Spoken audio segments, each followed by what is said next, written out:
Good evening. I'm Thuk Ni Nguyen, and it's Friday, May 7th.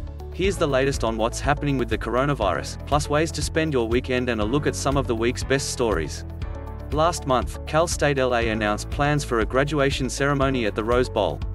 It was going to have all the classics for the classes of 2020 and 2021, speeches, music and jumbotron close-ups. This week, the school clarified the fine print: no guests, no names read aloud, no walking on the stage. So much outrage followed that university officials cancelled the event altogether. Back to Zoom it is.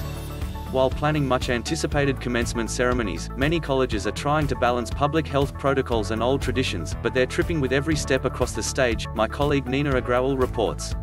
Students who are the first in their families to graduate from college were hoping to share the experience with relatives.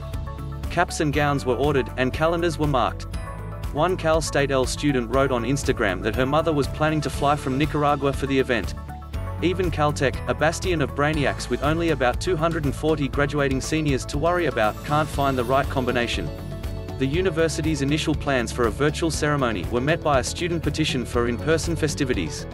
The follow-up offer of letting students gather on campus for a screening of the virtual ceremony didn't make the grade. "It feels like a slap in the face," said Naila Abney, a Caltech student who led the petition drive. But Shayna Shabner, Caltech's chief communications officer, said a virtual ceremony in June and an in-person event in the fall would allow for timely and equitable celebrations for the university's international community. More vaccinations fueled hopes for large-scale events, but health officials are now contending with dwindling demand for shots. They've already announced plans to tweak their strategy and step up efforts to address specific communities that may be reluctant to roll up their sleeves. Among them are young Black and Latino people, who have the lowest COVID-19 vaccination rate of any other age, racial and ethnic group in Los Angeles County, my colleagues Haley Smith and Rongong Lin Tu report. The vaccination disparities leave communities that have already suffered the most from COVID-19 at risk for further heartbreak.